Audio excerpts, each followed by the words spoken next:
नमस्कार दोस्तों, आप सभी का फिर से स्वागत है हमारे YouTube चैनल धार्मिक ज्ञान कथा में। दोस्तों, आज की कथा में हम आपको बताएंगे कि क्या हुआ जब एक बालक यमराज से सवाल करने के लिए यमलोक पहुंच गया और क्या हुआ उस बालक का। दोस्तों, हमारी आज की कथा बहुत ही सुंदर और अद्भुत है। आप सभी कृपया करके वीडियो पूरा अंत तक देखें। हमारी आज की यह कथा ज्ञानवर्धक और शिक्षाप्रद कहानी है, जिससे आप सभी को कुछ ना कुछ सीखने को मिलेगा। अगर आपको यह कथा पसंद आती है तो प्लीज लाइक जरूर करिए। तो चलिए दोस्तों, देखते हैं आज का यह वीडियो। दोस्तों, आज हम आपको एक ऐसे बालक के बारे में बताएंगे जो यमराज से मिलने के लिए यमपुरी पहुंच गया था। इतना ही नहीं, जब वो यमराज से मिला तो उसने यमदेव से ऐसे सवाल किए कि उनका सिर चकरा गया। दरअसल नचिकेता नाम का एक बालक हुआ करता था, जो ऋषि वाजश्रवा का पुत्र था। एक बार वाजश्रवा ने एक भव्य यज्ञ का आयोजन करवाया था, जिसमें उन्होंने कई विद्वानों, ऋषि, मुनियों और ब्राह्मणों को बुलाया था। ऋषि वाजश्रवा ने एक घोषणा भी करवाई थी कि यज्ञ के बाद वो अपनी सारी संपत्ति दान कर देंगे। इसे देखने के लिए यज्ञ में अच्छी खासी भीड़ जमा हो गई थी। इस घोषणा की वजह से सभी को उनसे बहुत उम्मीदें थी। यज्ञ का दिन आया। सारे विधि विधान के साथ यज्ञ को पूरा किया गया। इसके बाद जब वाजश्रवा ने सभी को दक्षिणा देना शुरू किया तो सब लोग हैरान रह गए, क्योंकि वो दान में जो गायें दे रहा था वो या तो बूढ़ी थी या फिर बीमार, और वो गायें दूध भी नहीं देती थी। यज्ञ में आए लोगों ने जब वाजश्रवा के दान का ये स्तर देखा तो उन्हें बहुत गुस्सा आया, लेकिन सब कुछ सहते हुए वो लोग वहां से चुपचाप चले गए। नचिकेता से ये सब देखा न गया। उसे ये बात बिल्कुल अच्छी नहीं लगी कि उसके पिता अपनी संपत्ति से इतना मोह करते हैं। उसने जाकर अपने पिता से बोला, आप ये क्या कर रहे हैं? दान में अपनी वो चीजें दी जाती है जिसे आप सबसे ज्यादा प्यार करते हो, लेकिन आपने तो वो गाय दान दी है जो बीमार है। वाजश्रवा ने झल्लाते हुए कहा, अब दान के बारे में तुम मुझे बताओगे? बालक हो, बालक बनकर ही रहो। नचिकेता ने प्यार से कहा, पिताजी, मैं कुछ गलत नहीं कह रहा हूँ। आपको को तो मैं सबसे ज्यादा प्रिय हूँ, न तो फिर बताइए आप मुझे किसको दान में देंगे? वाजश्रवा ने कहा, फालतू बातें मत करो मुझसे।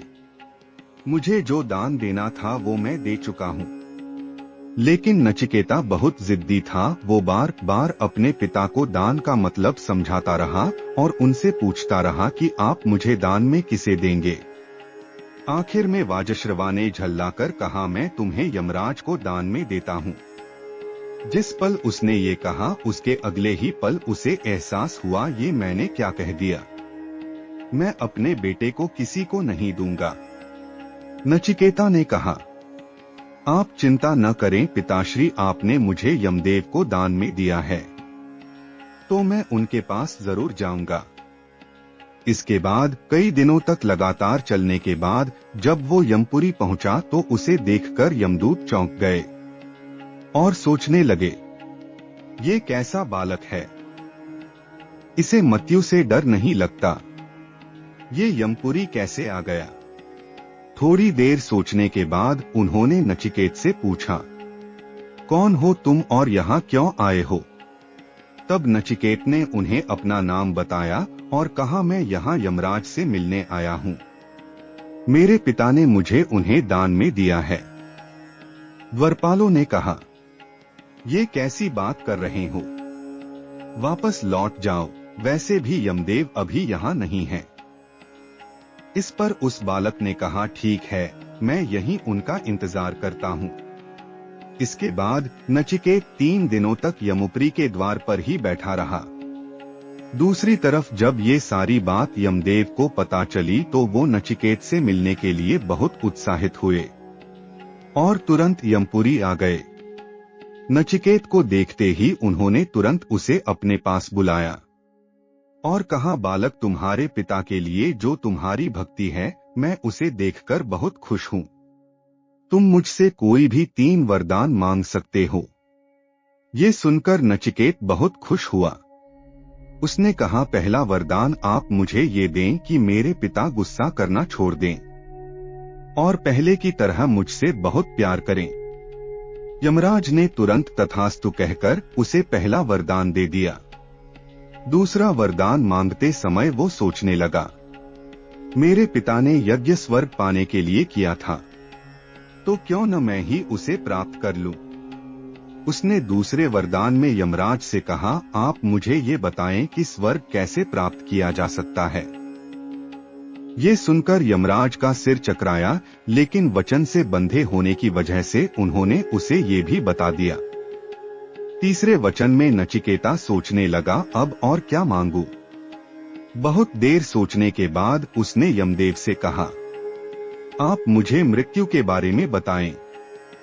ये सुनते ही बहुत देर तक यमदेव को कुछ समझ नहीं आया। बहुत देर सोचने के बाद उन्होंने कहा, नचिकेता, ये बात समझने के लिए तुम अभी बहुत छोटे हो। लेकिन नचिकेता की जिद के आगे यमराज की भी नहीं चली।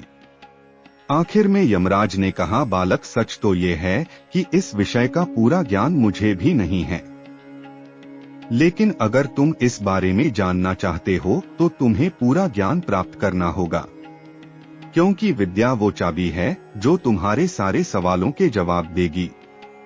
नचिकेता को जीवन की सही राह पता चल चुकी थी और उसी राह पर आगे चलकर वो एक बहुत बड़ा विद्वान बना। नचिकेता का वर्णन तैत्तिरीय ब्राह्मण, कठोपनिषद और महाभारत में भी मिलता है। दोस्तों, आज की कथा यहीं समाप्त होती है। आपको कैसी लगी हमें कमेंट करके जरूर बताइए। आज की यह कथा अगर आपको पसंद आती है तो प्लीज हमारे चैनल को सब्सक्राइब जरूर करिए, लाइक और शेयर करना ना भूले। तो चलिए दोस्तों, मिलते हैं अगली वीडियो में एक और अच्छी कथा लेकर। तब तक के लिए खुश रहिए, स्वस्थ रहिए और मस्त रहिए। धन्यवाद दोस्तों।